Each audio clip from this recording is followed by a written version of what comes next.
heading into the woods on a camping trip with college buddies. Me, girlfriend, now ex, Sarah, her friend Jill, and Jill's roommate Rachel. Rachel was kinda weird, very petite, always wore an army jacket that was way too big on her, pixie haircut. She was orphaned at 14, refused to be adopted or fostered, basically struck off on her own at 16. Did not like being touched, and rumor was that someone tried to wrestle her when she was on her own. Got free ride through college because lol orphan. My roommate Steve, the nerdy guy. My friend Fred, he was Japanese and his name wasn't actually Fred. We called him that because his freshman year he dressed like Fred from Scooby-Doo. Bill had a reputation as a creeper, but he was a really nice guy. Did charity stuff and would give you the shirt off his back. Before I really knew him well, I called him for help when I got stranded on the roadside. He drove 3 hours in the middle of the night to get me, and didn't even know my name at the time. Bill was a survivalist and a nerd, so he was constantly bombarding us with random trivia and survival stuff. He once showed me some smoke grenades he rebuilt into chlorine gas grenades. Why? Because he could. Bill, needless to say, had never been laid in his entire life. We all head into the woods to stay at a cabin Steve's uncle had built. We get there and the cabin is shit. It's literally made of plywood and exposed insulation. There are no windows and only 3 rooms.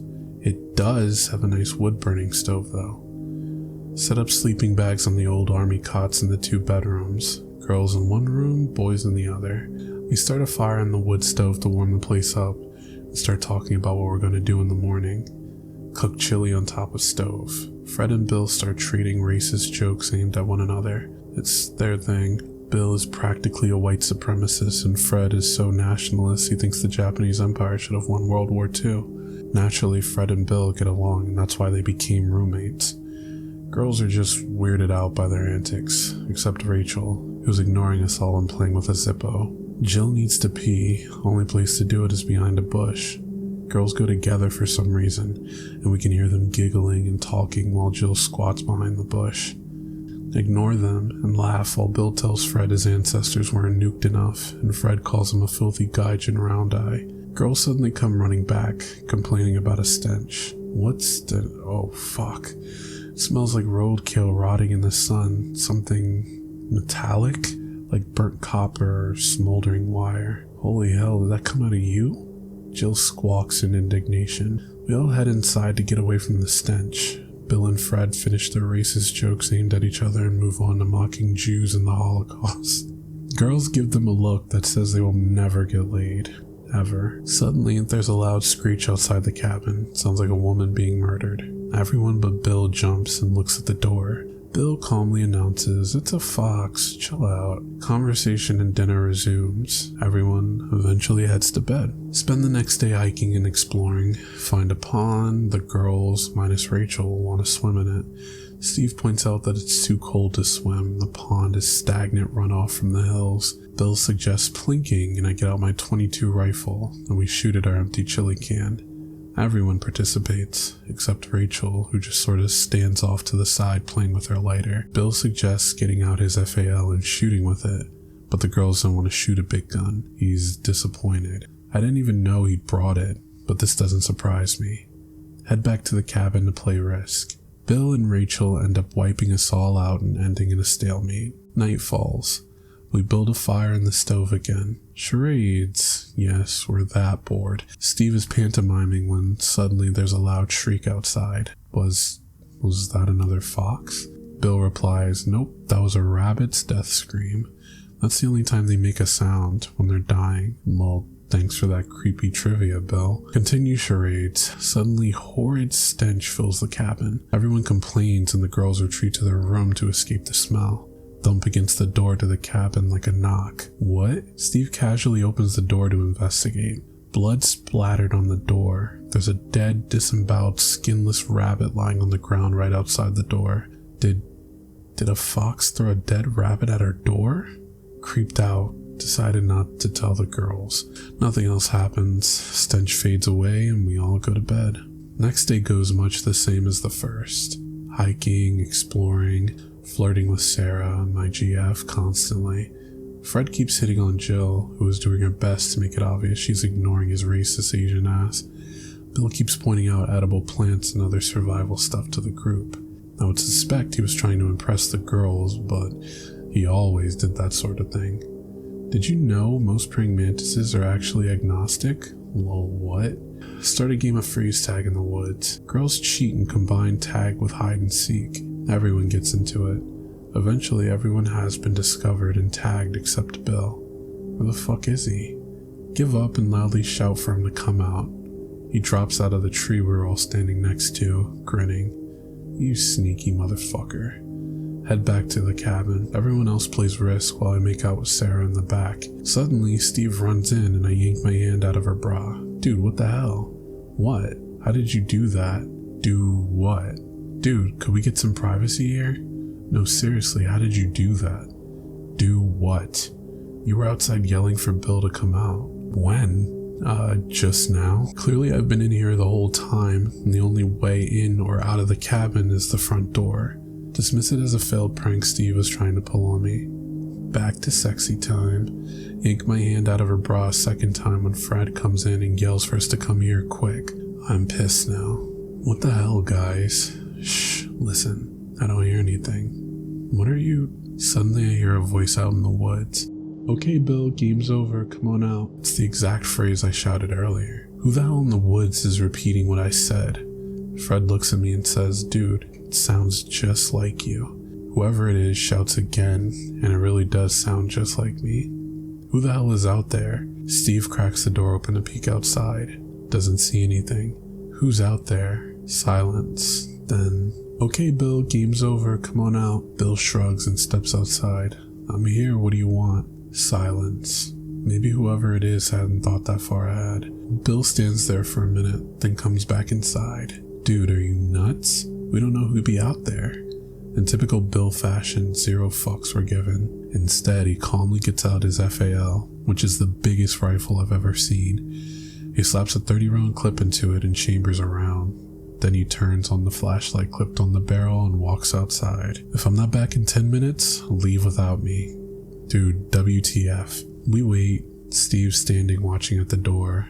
We can see Bill's flashlight bobbing around in the trees. We watch as he pauses, scans all around him, then continues deeper into the woods. After a while, we can't see his light through the trees anymore. Sarah and Jill are getting scared and retreat to their room. Rachel hangs out with us 3 guys as we wait for Bill to return. 20 minutes pass and no sign of Bill. If this was a joke, it's not funny. Fred swears it's not a joke.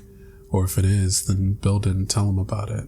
I get my .22 rifle and load it. Fred retrieves a kukri knife from Bill's camping gear. Steve and Rachel are still standing at the front door. Suddenly Steve calls out, Bill? I'm here. Fred and I come running back to the door and look outside. We can dimly see the silhouette of someone standing just inside the tree line. Bill, what took you so long? I'm here. Start getting a creepy vibe. Bill, what are you doing? What do you want? The hell? We want you to come back inside the cabin, dumbass. Then we see a dim light bobbing around in the trees in the direction Bill went. Wait. I'm suddenly deafened and partially blinded by the muzzle flash of a gunshot going off next to my head. Rachel has produced a snub-nosed revolver from somewhere within her jacket and fired a shot up into the air. We have guns. Whoever you are, leave us the hell alone. We can't see the figure out in the darkness anymore, but the light is bobbing faster as the owner runs towards the cabin. Bill bursts out of the tree line with his rifle. Why are you still here? I told you to leave if I took more than 10 minutes. I've been gone a half an hour. Who's shooting? Dude, where the hell were you? Something was following me down the trail, so I fishhooked to ambush it, but it went back the way I came. I waited a little longer in case it was trying the same thing. Then I took my time coming back so I could hear it if it followed me again. Then he gives us all a dirty look and says, I told you to leave my ass if I was gone more than 10 minutes. It's like you people have never seen these movies before. Jill and Sarah are freaked out over the person imitating us. And then the gunshot. Rachel just calmly swaps out the spent round in her revolver for a fresh one. I'm not sure she's even old enough to legally own a handgun. Well, now we know how she handled herself living out in the streets as a homeless person. Bill gathers us in the front room and insists on a rational discussion on what's happened. We eventually decide it's someone pranking us and they're just really good at imitating voices and repeating the same phrases we shouted earlier, and is in the middle of fucking nowhere screwing with some college students. Right.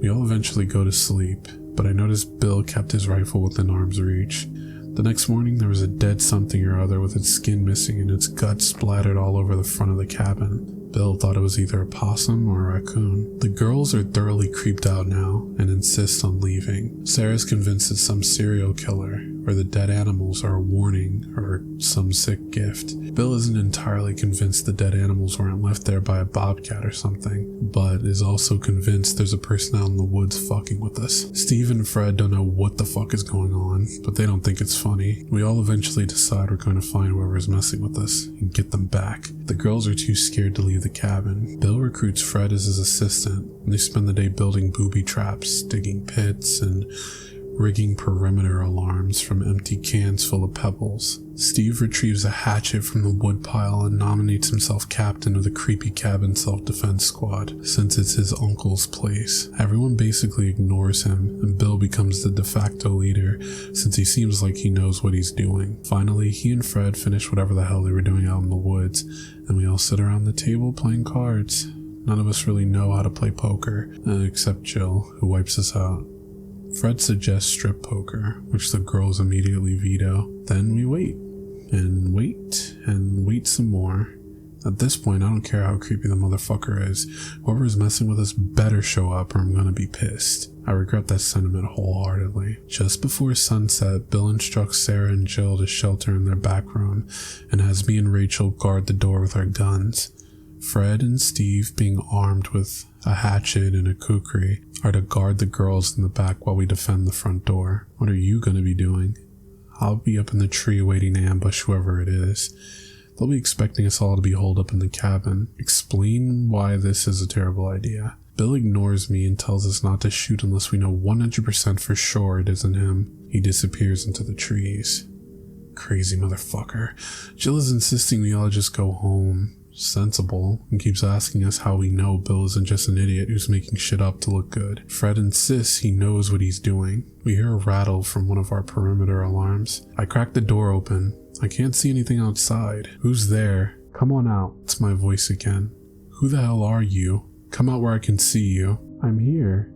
Bill's phrase, but my voice still. I'm seriously creeped out now. Come out where I can see you. I'm here. Come on out.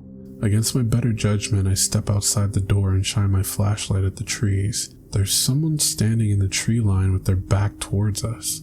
They're dressed the same as Bill, but they look filthy, and their hair is longer. Who the hell are you?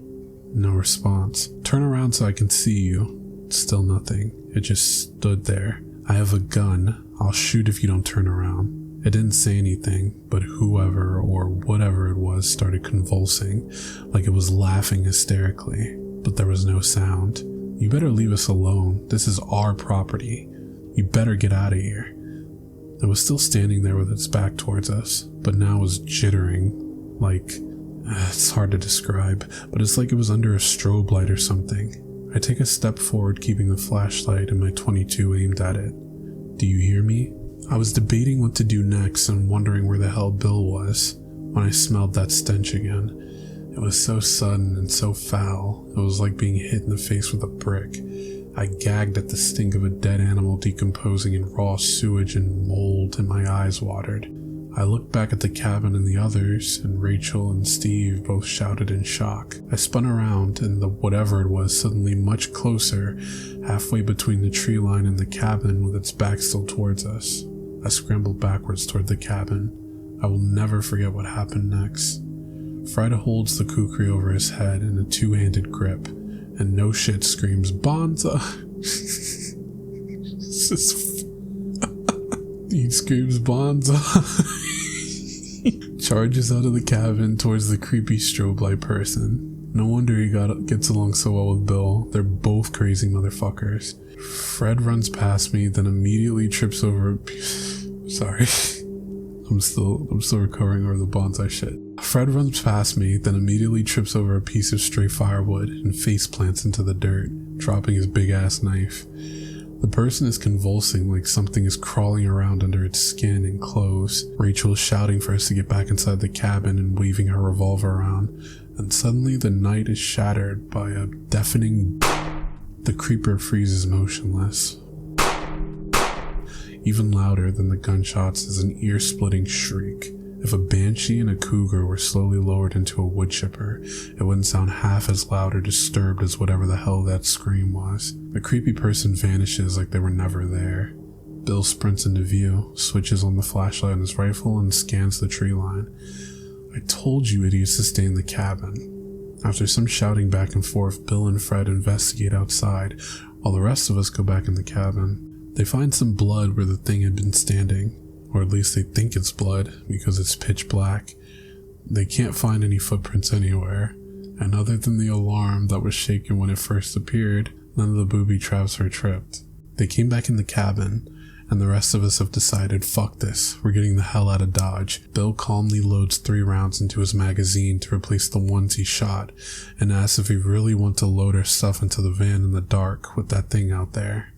Good point. We all pack our shit anyway so we can leave at first light. Everyone is too keyed up to sleep and sits up. The stench returns, that dead animal and burning copper smell. What the hell is that smell? Do you think it's the thing? Probably, but we didn't smell it earlier when it was thud. Something just smacked into the wall of the cabin. Dead silence as we all grasp weapons, makeshift or otherwise, and nervously listen. After a long moment, something thuds against the wall again. We don't move a muscle. Something begins scratching at the door, like slowly dragging your nails down the length of the door, then starting again after reaching the bottom. Who's there? I'm here, come on out. It was Steve's voice this time, and he paled visibly when he heard it. Fuck you, who are you? What do you want? Game's over, come on out. That's when Rachel fired a shot through the door. Despite the ringing in my ears, I could hear what sounded like the world's nastiest catfight as something screeched, hissed, spat, and slammed into the door repeatedly. She fired a second shot and noise stopped. After a long, uncomfortable silence, we heard the screeching again, but far off in the woods. Bill opened the door and told everyone, "Get your shit in the van, we're leaving." As we started throwing shit into the van, I noticed Bill had disappeared around the side of the cabin that the thumps in the wall had come from. I tossed the last of my stuff in the van, then followed. We found out what had thumped against the wall. There were 2 splotches of blood on the side of the cabin, and underneath each was half a full-grown deer. Oh fuck. It ripped a deer in half and threw the halves at the cabin. Bill tells me not to say anything about it because it'll scare the girls. I'm pretty sure they're already scared, dude. We rejoin the others as they make one last trip inside the cabin for the last of our stuff. Bill grabs me by the shoulders. "Steve, go start the van. Girls, go wait in the van. We'll get everything else." The girls made no argument and got in the van with Steve, leaving Bill, Fred, and me in the cabin. "That's almost everything, Fred. You go check the back to make sure we have everything."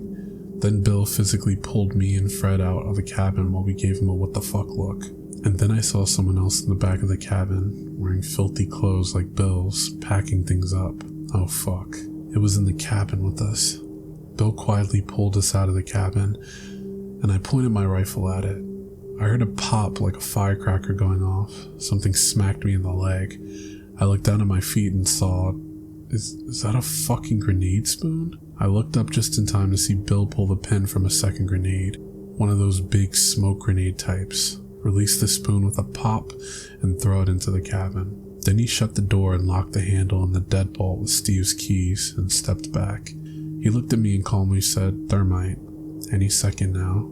Then he pointed his rifle at the cabin and waited. Steve got out of the van and joined us, asking what the fuck we were doing. Suddenly we heard that ungodly screeching again, this time from inside the cabin. It was like someone was electrocuting a burlap sack full of angry lynxes who had their balls in a vice. Bill calmly explains to Steve that he had just set the cabin on fire with homemade thermite grenades he brought along on a camping trip for reasons that made sense only to Bill. "What the fuck, man? You set fire to my uncle's cabin?" "Hey, my wrist set is still in there too," as if that made it even somehow. The screeching gets even louder and something slams into the door, hard. Bill calmly dumps 10 or 15 rounds of .308 into the door and wall of the cabin. The inhuman shrieks get even louder. Smoke starts pouring from under the door, and we can see an orange glow through the bullet holes. Can we leave now? Nah, Bill casually responds. Need to make sure we don't burn the forest down too. Dude, fuck the forest. We can burn the whole state to the ground if it kills that thing and anything else like it. Also, I kinda wanna shoot it if it breaks out of the cabin so it doesn't seek revenge. I don't want this shitty horror movie to have a sequel. Realize this makes sense, and not just because Bill's acting as if we were in a horror movie. Inhuman shrieks and something slamming repeatedly against the walls of the cabin continue for a good 20 minutes before falling silent.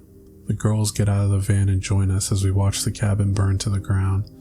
The heat from the fire is barely tolerable, and we're standing 30 feet away. The cabin finally collapses, and everyone but Bill gets in the van. He stands there watching it burn, holding his rifle like he still expects some monster to come charging out of the roaring inferno. I know for a fact he's going to be bragging about the entire campus about how he single-handedly slew a monster when we get back. I know for a fact he's going to be bragging to the entire campus about how he single-handedly slew a monster when we get back. Finally, the cabin has burnt to the point that it's just a crackling, smoldering pile of charcoal and ashes. Not even a dim orange glow visible in the darkness. Bill stretches his limbs, then gets into the van and tells Steve to drive into the town so we can get gas and breakfast. We arrive in the town of maybe 400 people an hour later and stop at a combination gas station diner. As we walk in, Bill jokingly comments that if we were really in a horror movie, we'd have at least earned a blowjob from the heroine. Rachel grabs him by the head and pulls him into the back of the diner gas station. We don't see them again until after we've ordered breakfast and our food arrives. I only have Bill's word for this, but he claims she pulled him into the bathroom and blew him on the spot. They've been going out ever since, for almost 2 years now. Steve told his uncle that the cabin burned down because the chimney for the wood stove got clogged or something and caught fire. His uncle doesn't care since it was a shitty cabin he built in a single weekend and is just glad we're all okay and didn't burn the woods down.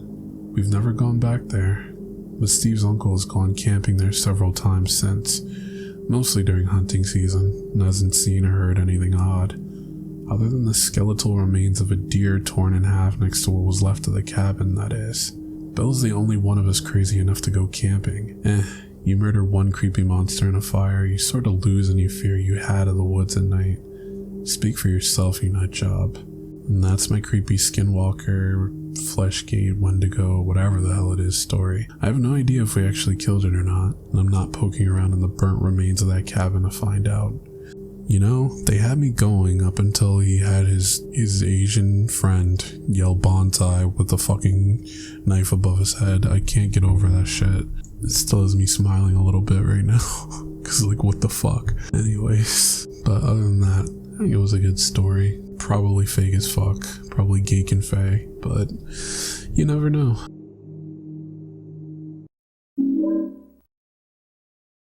Be me, 22, working security for the local Walmart. Since I was the new guy, they gave me the graveyard shift. Boss gave me camera duty since the only people going to the store during those hours are new parents or druggies. Notice the time was almost 3 a.m. when a very tall and skinny man comes in. Almost looks like a basketball player. See, he's looking for someone to help him. Probably just one of those new parents looking for formula. No one helps him for what seems like 30 minutes. Decide to just go help him myself since no one was going to. Not like I had anything else going on. Go down to the aisle he was in, and I can't find him. Go to the greeter, this slightly older woman named Angie. Angie, did you see this tall dude come in? Angie looks at me with a weird look. No one's come in since I started my shift over an hour ago, she says. Tell her I saw this dude on the camera looking for someone to help him. Again, she stares at me weirdly. The only door open is the one I'm at, dear. Perhaps you've just been up a bit too long? Yeah, you're probably right, I told her, and decided to just go back to my station. Go back to the cameras and notice the man isn't there anymore. As in, he fucking vanished. Not a trace he ever existed. think rationally for a second that he maybe either found what he needed or left entirely. I just didn't see him because it was a long walk from the aisle to my station, so whatever. Think nothing of it and decide to go back to my usual of watching videos and drinking the cruddy coffee someone always made for the overnight shift. At about 3:30 I noticed a familiar sight. The tall man came back. Wait, what the fuck? This time he's in a completely different part of the store. A section he could not get to without me at least noticing him walk by. Not even Angie seemed to notice. Not even Ronald the cashier noticed. No one seemed to notice this man walk into the store. Man again seems to be looking for something. This time he grabs something off the shelf and begins to inspect it.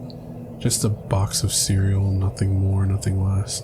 Man seemingly gets frustrated and begins to hit himself with the box. What the fuck is he doing? No, this is where I'm supposed to jump in, so I run to his aisle to stop him. Man sees me. I ask, "Hey, you okay, bud? You need some help?" "Yes," he says. "I need food for my child. This food. It is not sustainable for my baby." "Okay, I can help you to the baby food section, okay? Just don't hit yourself anymore, alright?" The man nods to me and we begin to walk towards the baby aisle. My walkie-talkie goes off and it's Ronald calling me. "Hey Anon, can you help me with this stacking? I think I threw my back out." "Ronald, can it wait? I'm with a special customer," I whispered to him. Ronald, being even more new than I am, didn't seem to understand what that meant. "Come on, man, my back feels like it broke." Roll my eyes and look back at the man. Knowing I was making a huge mistake, I told the man if I could have him wait for me for just a moment to help a colleague. The man then sits down on the floor and says, "I can wait." Weird, but whatever. I go help Ronald, and like fucking clockwork, the man is gone. God damn it. I know I shouldn't have left this guy alone. Look around the store. Can't find him. Go check the baby section and nothing. Maybe it means he just left. I let out a sigh of exasperation. Decide to just go back again to my boring station. If he was dangerous, he would have heard someone by now. Get back to my station. Almost 4 a.m. now, and my shift ends at 6. Night was just not very eventful all in all though. Just as I say that, the man once again pops up on my screen. Okay, what the fuck. I decide this time not to even wait for him to do something and just go to him. He was in the electronics section now, and as I got up to begin my long walk over to his section, I saw it. He wasn't looking at anything in the section at all. He was looking at the camera. He was looking at me? I know it sounds stupid, but the way he stared at the camera, I just knew he wasn't just staring at the ether. He was looking straight at me. Okay, this has officially stopped being an uneventful night. I go to the electronics section and meet the man again. "Hey, did you find what you need?" "Yes, my baby is well fed now." "Okay, good. Do you need anything else?" "Blue man." He called me as such because, well, I was wearing blue. "Do you watch me? Do you watch me from there? From the orb in the sky?" "You mean the security cameras?" "Yes. Well, as part of my job, I actually do have to keep an eye on the whole store to make sure you and the other customers are safe." "Why do you watch me, Blue Man?" "Well, I don't just watch you specifically. Are you with them, Blue Man?" "With who?" "The men who see through the black lenses." Who?" "The men who see through the black lenses. They see me, they watch me, they follow me." "You mean like people wearing sunglasses?" "Yes, black lenses. They are always following me, always watching me for my child." At this point I was going to call for a loony bin transport, but then the man continued. "The men who see through black lenses want my child, Blue Man. And why do they want your baby, sir?" At this point I just indulged in his ramblings and hoped to just walk him out of the store. He said that he and his child were not from this planet, but another planet far from ours. "My planet is not very special, Blue Man, but we have secrets. Secrets that are not to be known by your planet." "Like what?" The man looked at me.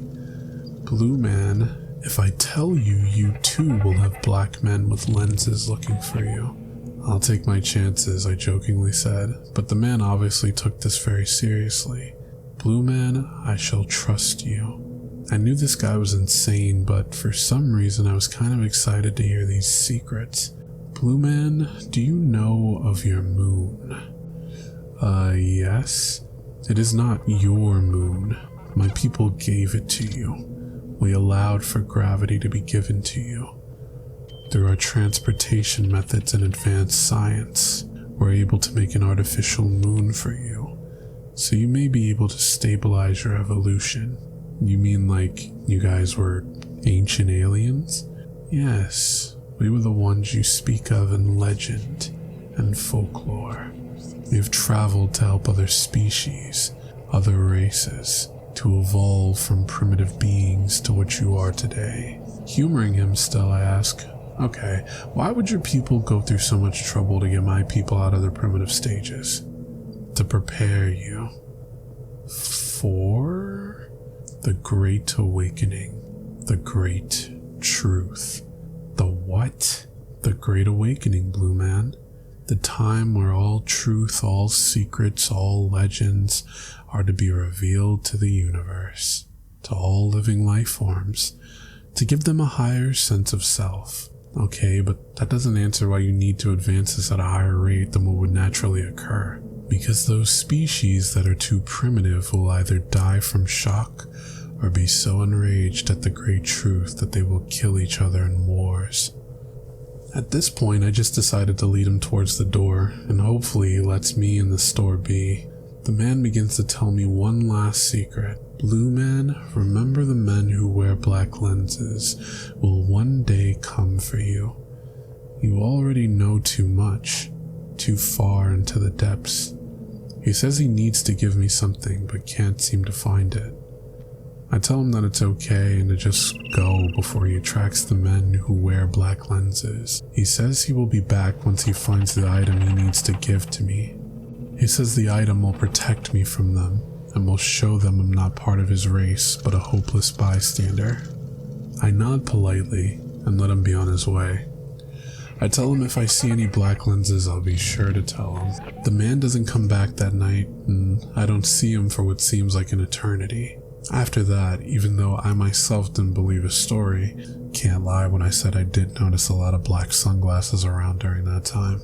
Feel all around uneasy, but I just chalk it up to that weird sensation your mind has when you slightly consider something to be true, even though you know that there's no possible way that it is.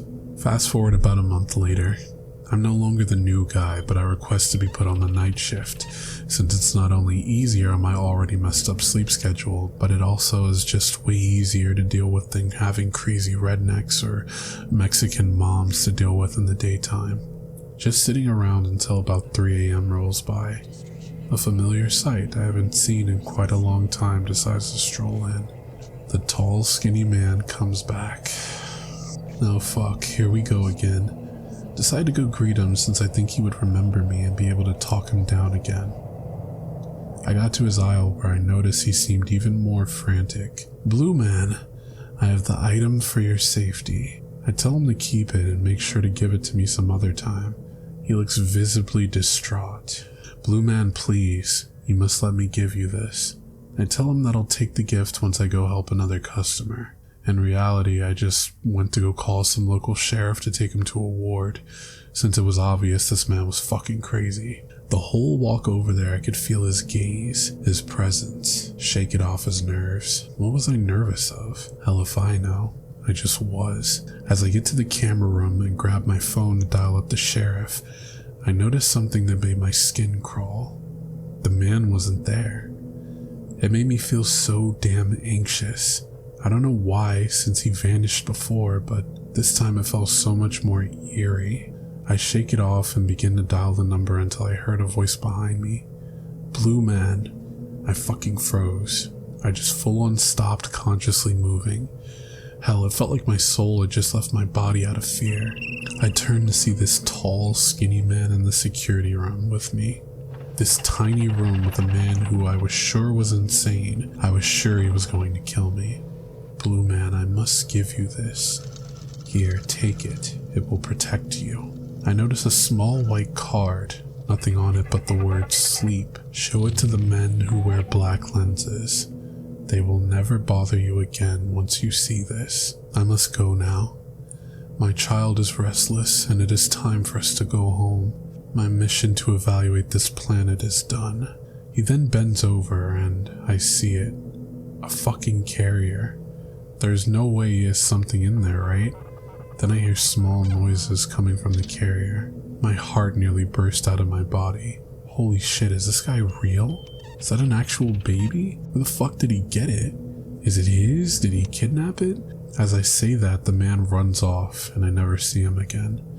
Not even in the fucking cameras. He once again just vanishes. As soon as I can move, I call the sheriff and tell him to get the fuck down here quick. After I give him my report, nothing seemingly came of it. No one has ever seen that man before or after. I even asked the sheriff if there were any reports of children missing in the area. The sheriff was a friend of my mother's and he didn't mind telling me that as far as he knows, no one has reported any missing children. Especially not a baby. As I said, no one has seen this man after, but from what has been told to me, it's almost like until a month ago he never even existed. I don't believe anything he told me that day, but for some reason it still shakes me. The way he spoke with such certainty. The fact that he almost recited all of this from memory without ever once missing a beat. The card that I've tried researching and found nothing on. The fucking carrier was something in it. All of this shit. I can't fucking shake it. I've been in the middle of an armed robbery during the night shift. I've seen hobos fight to death in front of the store, but nothing has ever once come close to the sheer level of anxiety and uneasiness that man gave me. Pick is the card he gave me. I still keep it in my wallet as proof that night happened. Thanks for reading.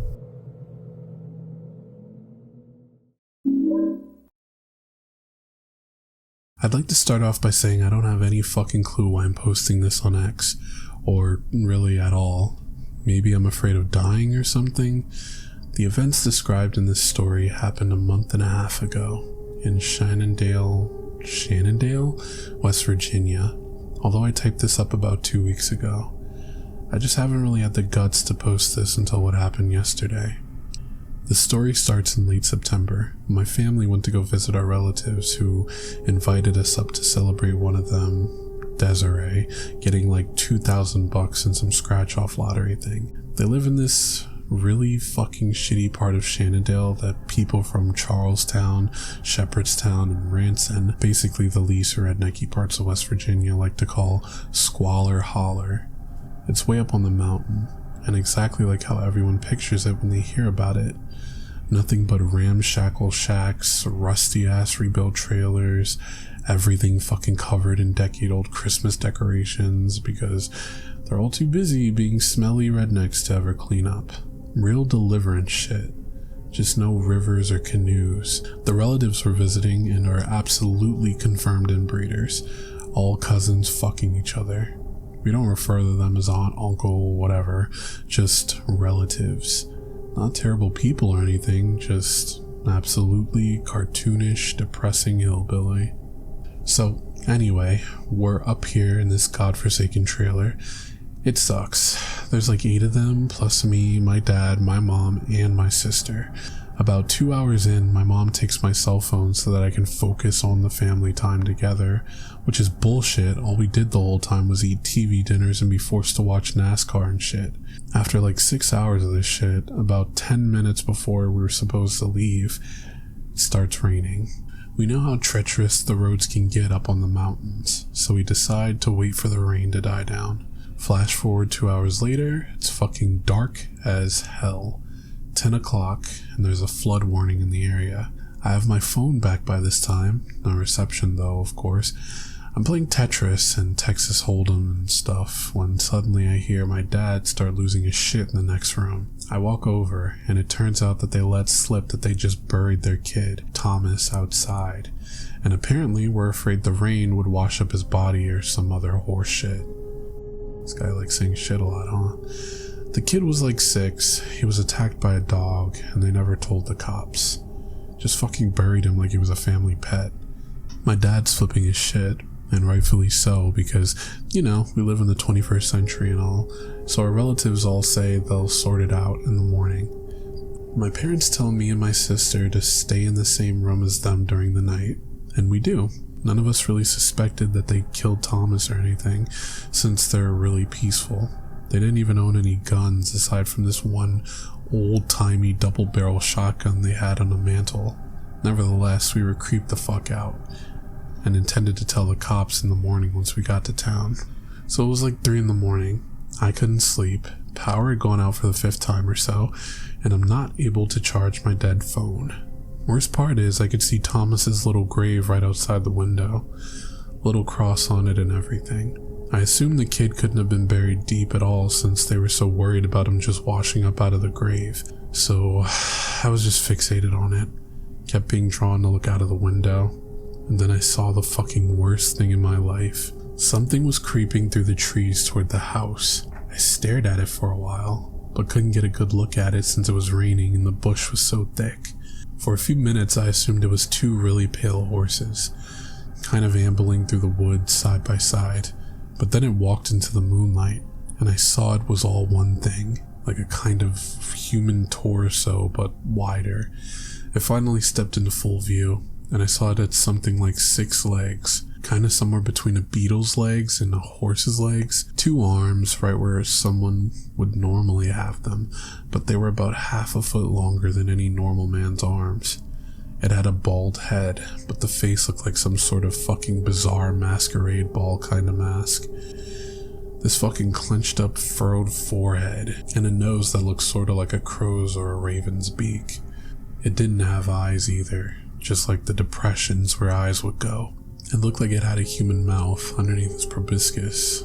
What still strikes me to this day is that it seemed to have a penis too, like right on the abdomen where a normal person's dick would be. I'm glad we needed that description. Okay. The thing moved sort of gracefully and made these soft thumping noises when it moved. It must have been like 7-8 feet tall, but sounded like it weighed maybe only 150 pounds at most. It started walking towards Thomas's grave, and then I finally snap out of whatever trance I was in and just scream.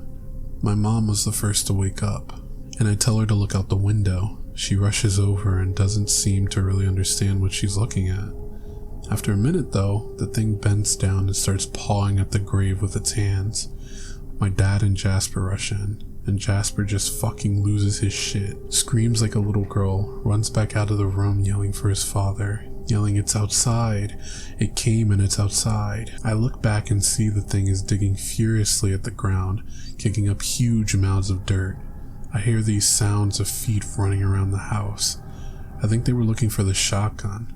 The thing reaches into the hole and grabs up what I assume was Thomas's body by the leg in one hand. The thing kind of gallops back into the woods, snapping all the branches and shit, and then that's when we all hear it. A kid crying, the sound of a child sobbing and crying from the direction that thing took off in.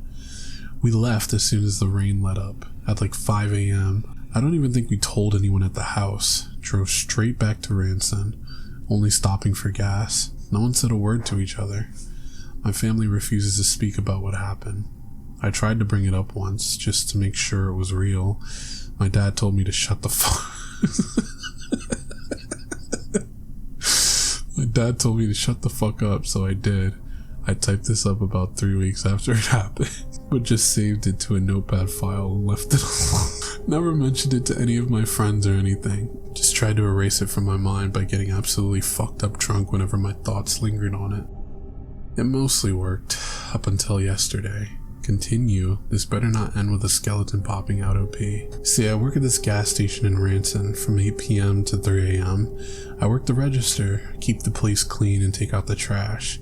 Yesterday when I was bringing the trash bags over to the back of the building for the dude in the morning to take care of, I heard what I had assumed to be some junkie fucking around in the dumpster. I yelled at whoever it was a couple of times to get the hell out before I called the cops.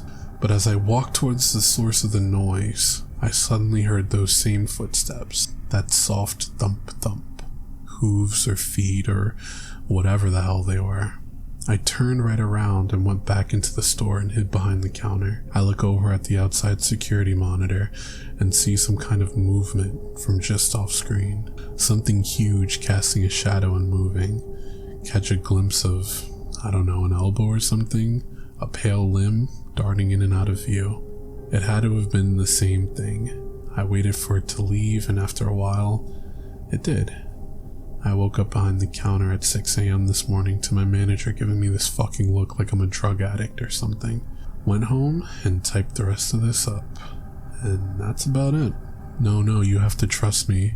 The detail about it having a large human-sized penis was was absolutely necessary to the story. I just realized it's called Six-Legged Rape Senator. Oh boy.